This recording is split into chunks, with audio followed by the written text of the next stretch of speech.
digamos, un batallón que es especializado en eso. Yo creo que el Batallón Olimpia, famoso Batallón era Olimpia. El Batallón Olimpia. El primero propósito del Batallón Olimpia, y su nombre lo indica, era proteger los Juegos Olímpicos del 68.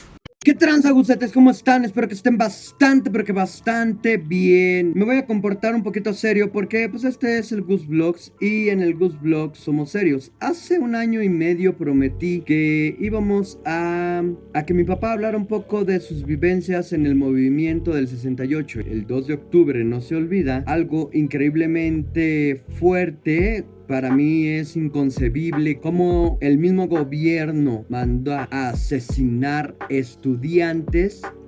Impresionante. Realmente no va a ser largo, va a ser un poquito de lo que vivió, porque ya tiene 50 años este acontecimiento. Nada más quiero enseñarles algo muy importante. Acompáñenme. Mi papá tenía muchos ideales muy buenos.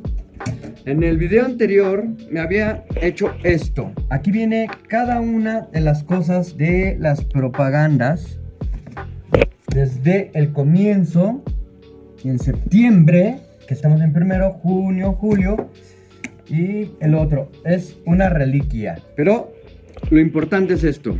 Miren, en este cuadro hay una foto de un meeting donde está la catedral y donde está el Palacio Nacional. Es el Zócalo, pues. Vean cómo está atiborrado. Mientras las campanas de la Catedral Metropolitana eran echadas a vuelo, el alumbrado del máximo templo fue encendido. Había pensado en hacer un tipo documental, pero la verdad es que para eso hay bastantes. Así que no. Nada más es un video más, un videoclip más de YouTube. Pero esto es algo interesante. Ven este camión. En este camión estaba mi padre. En este camión tenían una bandera rojo con negro. Es una bandera de protesta. Pero en aquella época, recuerden que estaba la Unión Soviética, lo que viene siendo ahorita Rusia. Entonces se confundieron y en el asta la bandera, mi papá fue el que sacó la bandera, aunque no lo crean, fue el que sacó la bandera, ahorita se los va a platicar él, y se la pasaron para que lo pusieran en el asta en forma de protesta. Y al día siguiente los periódicos y todos los medios, ya sabemos, Telerisa y mentirosas cadenas de televisión que trabajaban deliberadamente para el gobierno, dijeron que era una bandera comunista. Entonces, por eso es que arremetieron mucho peor contra los estudiantes. Pero es increíble que mi papá fue el que pasó la bandera. Entre todo esto, la verdad es impresionante. Ahorita les paso a mi padre para que cuente ciertas anécdotas y espero les guste el video. Era un pleito, digamos, entre jóvenes estudiantes de nivel de vocacional o preparatoria, que una escuela privada está relativamente cerca, y más cerca de la calle Reforma, que había un pique, por decirlo así, porque los chicos o los estudiantes de la vocacional 5 del Politécnico frecuentaban, algunos estudiantes, no sé, 3, 4, 5, iban a ver a las chicas o a saludar a las chicas de esta preparatoria, Ochoterena creo que se llama. Muy bien. Se llama porque todavía está, igual la vocacional 5, que está en la Ciudadela, exactamente a un costado de la Ciudadela. No era la primera vez que a veces se peleaban, porque a esa edad pues uno se pelea por cualquier cosa, se molesta por cualquier cosa. Y esa ocasión tal vez, no sé la razón, el pleito creció un poco más. El chiste es que los estudiantes pues se vieron casi cerca ahí de la Ciudadela y se dieron sus trancazos o mentadas y ya no pasó a mayores. Pero coincidió con el aniversario del inicio de la Revolución Cubana, un aniversario que es el 26 de julio. del inicio, no la terminación. El inicio fue con el ataque a un cuartel Moncada en Cuba, con Fidel Castro y su gente, y perdieron y los metieron al bote y ya, esa es otra historia.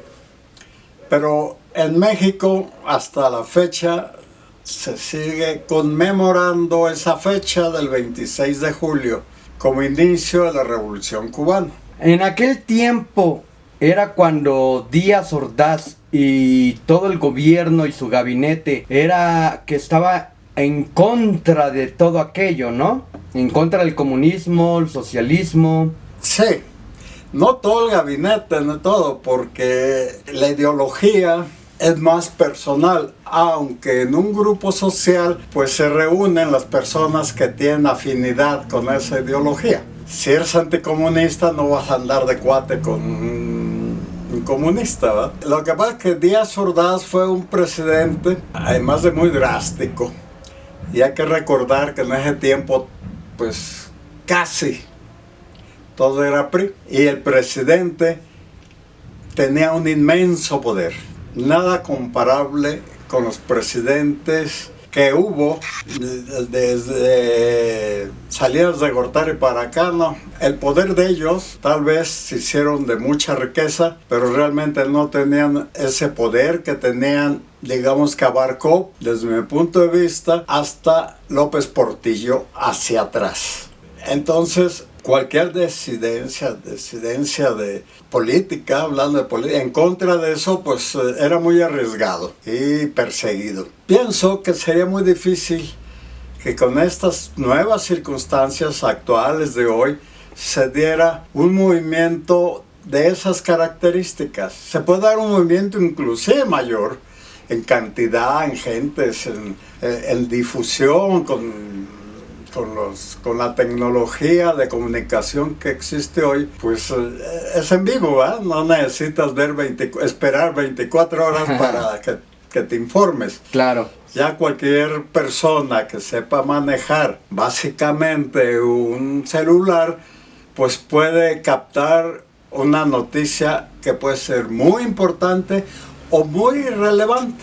Se supone que con el pleito llegó la policía y empezó a golpear a los estudiantes y de ahí nació el movimiento. ¿Cuál fue tu iniciación, tu decir, le entro, el por qué te salió esa pasión? Como ya lo comenté, al coincidir el 26 de julio con una represión que hubo contra los estudiantes de la prepa y la vocacional, que eran pleitos de escuelas que no pasan de más allá, hubo un exceso de represión contra algo que todavía es medio común o común en escuelas. Por eso el Poli y la UNAM, una está en el norte y otra está en el sur, porque si están juntas, siempre, y sobre todo por la juventud que hay en la mayoría de los estudiantes, se canaliza esa energía a veces en el fútbol, la mayoría de las veces en las chicas, que es lo más extraordinario, pero no basta, tanta energía hay en la juventud, tanto de mujeres como de hombres, que entre 15 y 20 años, pues, no hay una sola cosa que se canalice por aquí. Ninguna, sino la suma de varias. A mí siempre se me ha hecho curioso, papá, que siendo como eres, en aquella época comenzó la revolución rockera, los greñudos y acá, y tú siendo idealista de aquella, de eso, nunca le entraste nada que ver con, o por qué, ¿nos puedes explicar por qué? Tuve el privilegio, diría yo, de tener amigos más fachosos que mi hijo. Tuve amigos riquillos, amigos más pobres que lo normal, medianos, de todo. Privilegio de amigos, varones. Yo nací en el estado de Durango, en la ciudad de Gómez Palacio, Durango, comarca lagunera, donde se dieron eventos muy importantes en la revolución. Mi papá nació en 1910, cuando empezó la revolución, pero el movimiento de la revolución tuvo varias etapas, pero continuas, de 1910 hasta pasado los 1920, por ahí más o menos, por el caudillismo, que Villa, que Carranza, que Obregón, Zapata, y además somos un país muy grande y muy fregonón, que hay diferentes culturas dentro de una gran cultura general que es la mexicana. Es algo diferente de los que nacieron en Chihuahua y se crearon en Chihuahua que los que nacieron en Chiapas, ya que la distancia es de unos 4,000 kilómetros. Claro. Por ejemplo, de Quintana Roo a Tijuana. Sí. Por carretera, bueno, por donde sea, ¿no? Por carretera, por el aire, da lo mismo, ¿verdad? Hace rato expliqué lo de la bandera roja con negro, que es de protesta. Ya puse la foto y expliqué que tú fuiste quien la puso. Eso es bastante interesante. Yo entré al comité de lucha los primeros días del mes de agosto. Ya habían pasado varias cosas. Los granaderos, la policía, el ejército ya habían tomado escuelas como la Boca 5, la Prepa 1 y 2. Habían dado un bazucazo, o sea, con un arma destruyeron parte de una puerta, pues casi centenaria, no sé cuántos años tenía. Entonces de ahí me fue llamando la atención. Pero mi salto importante hacia eso, a por qué decidí yo pertenecer al comité de huelga, después llamado comité de lucha, pues yo creo que influyó. No puedo decir por esta razón, por injusticias, ni por nada, ¿no? ¿Estabas dispuesto a arriesgar tu vida o golpes o cárcel?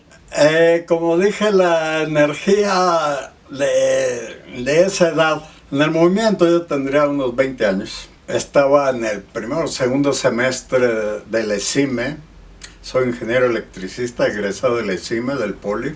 No era que haya buscado por injusticia, por el socialismo, el comunismo. ¿Te consideras algo socialista, comunista o un poco de izquierda o derecha o neutral? En esos años, pues el comunismo estaba muy ideológicamente muy fuerte a nivel mundial. Era la Guerra Fría, pero ahorita en la actualidad de capitalismo lo entiendo como profesional que soy y puedo tener tengo algunos, no digo grandes amigos porque fue por mi trabajo, trabajé en la Comisión Federal de Electricidad, pues conocí no nada más a compañeros mexicanos, sino pues tuve la oportunidad de viajar y conocí muchos lugares, desde iraníes, centroamericanos, sudamericanos, norteamericanos, europeos. Y ahí, pues ahí cabemos todos ideológicamente, hay de unos de otros, claro, de religiones diferentes. Hablando de amigos, ¿perdiste amigos que desaparecieron o que ya no supiste nada de ellos después de la matanza? Bueno, de perderlo en el sentido de que hayan perdido la vida, no supe ya de ellos. Así que lo que les pasó, no sé sí a muchos que estuvieron en la cárcel. Y si no, amigos muy, digamos, cercanos ideológicamente. Hago este comentario porque hace unos días, 4 o 5 días, falleció uno de los líderes más aguerridos del movimiento y en particular del Poli, y él era el líder en el movimiento de la Escuela Superior de Economía. Él era representante de la Escuela Superior de Economía, el representante ante el Consejo Nacional de Huelga. Cada escuela, aún vocacional o preparatoria, tenía su propio grupo que organizaba, y la suma de todos ellos pues daba una manifestación gigantesca. No es una pirámide, pero alguien tenía que representar a una escuela y a la vez todas las escuelas deberían estar representadas por alguien que ellos supuestamente democráticamente, suena medio fantochón eso democráticamente, pero pues así, no se me ocurre otra cosa. Tenían que dialogar con las autoridades del gobierno, porque no puede ser todo. O sea, en una familia, pues el que desde hay un conflicto, ya sea el hijo mayor o el hijo menor, el más, el que esté más, sea más razonable o tenga esa cualidad para poder dialogar y calmar los ánimos. En el caso de un problema, digamos, entre amistades. Sabemos que, y ya lo he platicado, que viviste bastante cosas fuertes. Eso ya lo he platicado en otros videos, no es necesario que lo repitas. Pero, ¿por qué no llegaste a Tlatelolco aquel día? Bueno, yo formaba parte dentro del comité de lucha de la ESIME. Cada escuela tenía algo muy parecido, de algo que le llamábamos, pues, éramos estudiantes jóvenes, difícilmente íbamos a inventar nuevos nombres, porque si los inventábamos, pues nomás nosotros sabríamos qué quería decir. Entonces, el comité de lucha estaba por de prensa y propaganda. Ahí sí no le llamamos oficina ni departamento, porque eso sí se relaciona mucho con la burocracia. Pero sí estaba en prensa y propaganda, es decir, donde hacíamos mimeógrafo, dibujos, caricaturas, de todo, porque todo lo hacíamos en Zacatenco, en el edificio del ESIME.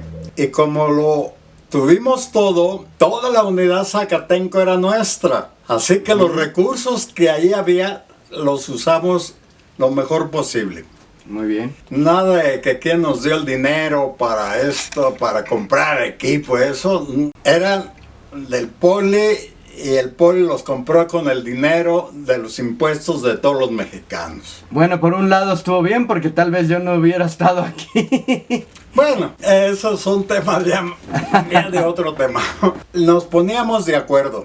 Yo me la pasaba casi de lunes a viernes en Zacatenco. Me iba, no sé, a 10 de la mañana. Estaba muy lejos yo de donde vivía. Yo vivía en la colonia del Valle, una colonia bonita, pero no era porque era de recursos. No, también hay edificios de departamentos medianos que mi familia podía pagarlos, pero clase media hacia abajo. Y entonces tenía que agarrar 2 autobuses para irme a Zacatenco. Uno que me llevara al centro y del centro agarrar otro a Zacatenco, ahí por Bellas Artes. Yo conocí a una chica que estaba trabajando en un café que estaban poniendo de moda entonces porque eran casi al aire libre. O sea, no eran cerrados. Bueno, sí podías estar dentro en un café, o preferías que te pegara el viento y ahí ver pasar la gente.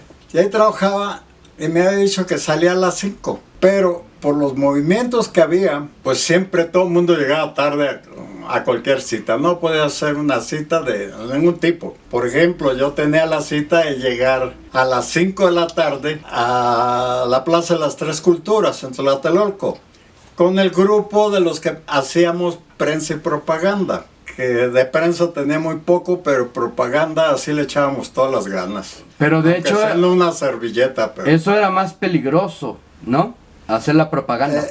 Sí, sin duda. Una parte estratégica, por decirlo así, de un movimiento como eso o cualquiera, porque en sí es información. Por supuesto que no había ni walkie-talkies. Bueno, ya existía, pero no los teníamos nosotros. Y no era necesario. Entonces, yo fui para allá, pero como llegó tarde, se tuvo que esperar hasta las 6 de la tarde, 2 de octubre. Entonces, ya iban a dar las 5. Le dije, bueno, pues ahí nos vemos. Yo tengo que ir al meeting de Tlatelolco, el 2 de octubre. Y de ahí, pues, está sobre Madero. Y de ahí me vine caminando y dije, bueno, no había camiones, no había transporte, no se podía pasar.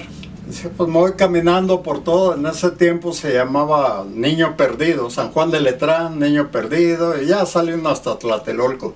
A lo mucho era 1 kilómetro o kilómetro y medio. Y pues me voy caminando porque mucha gente iba caminando, ¿no? Además no podía agarrar un transporte. Y ni tenía dinero para el taxi, así que me fui caminando. Pero ya no llegué más allá del Teatro Blanquita, una cuadra más del Teatro Blanquita. Es un teatro muy viejo ya, bueno, no tan viejo como otros que tienen siglos, pero digamos tiene más de 50 años, 60, 70. 2 o 3 cuadras más está Garibaldi, y ya así. Pero hasta ahí llegué y había una valla de granaderos. Siempre en las manifestaciones, la primer valla la hacían policías, la segunda valla granaderos, y la tercera valla, o sea, la más cercana al punto crítico, pues eran soldados. Pero ya con los granaderos o con la policía normal, no pasas porque no te ponen, te arriesgas a que te den un macanazo, ¿no? O un balazo. A una Julia, al bote. Entonces, pues hasta ahí llegué. Pero sí, desde que salí de ahí del café, que está como a 2 cuadras de Madero y Niño Perdido, notaba algo raro. Ya había tenido experiencias de otras manifestaciones muy grandes, como la del 27 de agosto, el de la bandera que dice mi hijo, y no se notaba, ahí se notaba otro tipo de cosas. No creo en las percepciones mentales y no de eso, ¿no? Pues ¿Te afectó de alguna manera emocionalmente aquella vivencia? Ahorita sé que no, pero si te afectó emocionalmente. Sí, pero lo normal. O sea, como ya no pude llegar, entonces pues me fui rumbo a Insurgentes, que de ahí, de Bellas Artes, digamos, a Insurgentes, pues sí, también era más o menos la misma instancia, pero no se vio nada.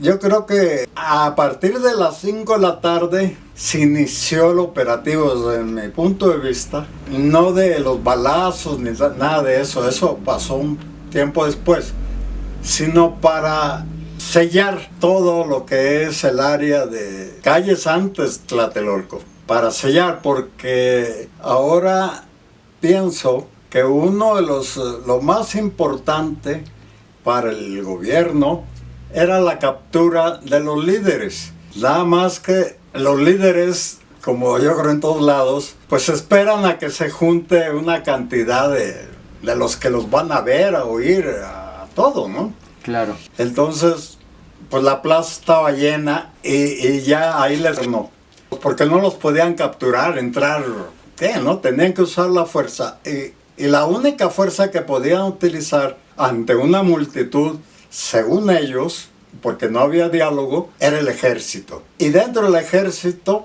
pues hay grupos, digamos un batallón, que es especializado en eso. Yo creo que el Batallón Olimpia, famoso Batallón Olimpia. El Batallón Olimpia. Ese batallón lo formaron de un grupo que era también, digamos, de lo mejor del ejército, de los fusileros paracaidistas, porque pues tienen mayor preparación. Ideológicamente, como que pueden ser más leales. No quiero quitarle ni al soldado más raso que se encuentre en cualquier lugar del país, pero hay grupos que los encausan para un cierto propósito, ¿verdad? Entonces, ese propósito tenía el primero propósito del Batallón Olimpia, y su nombre lo indica, era proteger los Juegos Olímpicos del 68. Así es. No era para reprimir a los estudiantes, pero los Juegos Olímpicos se iniciaban en 10 días. Entonces no iban el gobierno no iba a mandar cualquier grupo represivo. Entonces, el único que podía estar preparado para hacer eso era el Batallón Olimpia. No quiero decir con esto que ellos fueron los que ni aún si recibieron órdenes. Yo creo que la masacre fue planeada externamente, incluyendo de ellos. ¿Crees que fue Gustavo Díaz Ordaz?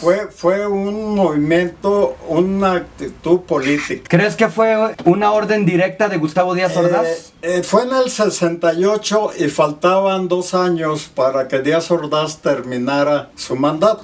Y el candidato más en ese tiempo del PRI se veía desde casi a los meses después de haber tomado posición el nuevo presidente, pues era Luis Echeverría Álvarez. Y ahí pues no, lo que sé de esa política pues es porque lo he leído en los libros, porque he leído conferencias, he ido a conferencias o algo. Me imagino que para los políticos que aspiran a presidentes, diputados, pues, municipales o estatales o federales, es muy importante. Muy bien. Entonces, creo que para mí fue un anticomunista visceral, es decir, odiaba a todo lo que oliera a comunismo. Sí tuvo por lo menos la mitad en lo que pasó de culpa, pero 100% la culpa porque él era el presidente de la República. Y no podía decir yo por qué. Un presidente de la República que dice eso, se me hace muy tonto. Claro. ¿Qué opinas, para concluir, papá, de aquella época con esta época que es completamente diferente? Empezando por la convocatoria. Para cualquier cosa. Si yo le digo a mi hijo que él maneja con cierta soltura o capacidad y empieza a mandar, pues, ¿cómo le llaman? Email, no sé cómo se llaman, a través de la tecnología, de que aquí voy a regalar pollos a las 2 de la tarde y manda el informe a las 10 de la mañana, a las 10:10 ya hay gente esperando afuera. Y tal vez docenas de gente afuera que no van a dejar ni salir a decir, disculpe, fue una mentira, ¿no? Fue una broma. Claro. Porque va a estar lleno de gente. Entonces, la convocatoria usando los medios actuales, pues no tiene nada que ver con aquel tiempo. La convocatoria en aquel tiempo era, si yo que estaba en prensa de propaganda, nos repartíamos, tú llévate 500 boletas de boletines de propaganda para informar dónde iba a haber un meeting, a qué horas, qué día. Y a subirse a los camiones, la mayoría de las veces se iba bien. Otros nos lamentaban, otros nos bajaban. Entonces es una diferencia inmensa. En una ocasión, rápidamente, como un paréntesis, estaba esperando a mi esposa, ahí en la Alameda iba a hacer una compra cerquita de ahí, y me senté. Y de repente empezó a llegar gente, la mayoría jóvenes. Pero me llamó la atención que en media hora, pues ahí habíamos unas 10 gentes sentadas, como en cualquier banca, en cualquier parque, pero era en la Alameda. Y mi esposa pues se tardó tal vez una media hora o más. Y en esa media hora había cientos de gentes, hombres y mujeres. O sea, ahí es un punto de gran diferencia de ese tiempo con el de ahora. Es que las redes sociales ya cambiaron todo. Lo han cambiado, sí. Ahí, pues yo no soy usuario de las redes sociales porque en ese lado sí soy conservador, no de los tiempos de Juárez, no para nada. Pero para mí es demasiado fácil convocar a alguien para algo, pero difícilmente podrían hacer, ahí discúlpenme todos, pero a veces tengo que decirlo. ¿Por qué no convocan a misa de 8, por ejemplo? Mi hijo o cualquier persona. Los invito. Verán que se van para allá y pues lo van a ver normal. No va a haber una grupa. Pero digan, va a venir algún famoso de los de ahora, jóvenes o alguien, un grupo rockero. Sí. Pues pueden venir miles, ¿no? Y para concluir, padre, ¿algún mensaje que quieras darle a los nuevos jóvenes que no saben bien del tema o alguna conclusión? Sí, cómo no. Con la tecnología tiene uno la información casi instantánea. Es muy importante la tecnología, pero el contenido es infinitamente más importante que la tecnología. Si en su celular ven un informe que puede ser verdad o puede ser mentira o lo que sea, lo que le pido a todo el mundo, a mi hijo, a mis hijos, a todos, es que cuando vean una noticia que les llame la atención, hay noticias muy importantes, como ahorita la pandemia, por ejemplo, que la razonen, que razonen lo que reciben, lo que lean, y cómo se pueden ayudar para razonar con las experiencias que tienen. Todos tenemos experiencias desde que nacimos, pero empezamos a darle importancia pues más o menos de adolescentes hasta, en mi caso, pues ya no me interesan tantos, ¿no? Ya no tengo mucho que contar, si no estaría contando a lo mejor otro movimiento. No es cierto. Pero sí la información que les llegue, revísenla mentalmente. No se tarda más que segundos. Que es muy fácil cualquiera poner alguien una información de lo que sea. Hay gente famosa a nivel mundial y en todos los países pasa, los más adelantados, todos. Entonces pasa, tengan cuidado con la información. Falsa. Con la tecnología, tanto con la tecnología, cuídenla y cuídense y recapaciten en lo que lean. No, está bien, está perfecto, es algo muy increíble todo esto. Siempre quise hacer esto porque es extraño que tu padre haya ¿Ya lo estoy sobrevivido. grabando? Sí. Sí. Me quiero despedir. Muchas gracias, papá, por participar. Por fin hablamos del 68. Rock and roll fucking yeah, baby. Se vale aún con mucho coraje porque impacta más una frase educada o una mentada de madre bien educada. Así es. Que estén muy bien, gente. Recuerden darle manita arriba. Diles pa que le den manita arriba. Que se suscriban. Y por favor apoyen este canal. Compártanlo con sus amigos. Y que estén bastante bien. Nos vemos. Despídete, jefe. Chao. Espero les haya entretenido el video, se hayan informado un poquito. Para los que son más jóvenes, les recomiendo que vean documentales. Es algo impresionante lo que pasó en aquella época, pero pues con el tiempo se va a ir olvidando poco a poco. Por eso es que mi papá dé testimonio de aquello. Hasta él ya se le han olvidado cosas, pero cuando yo era más chico me contaba unas cosas que yo me quedaba impresionado. Les espero les guste y recuerden, el 2 de octubre no se olvida.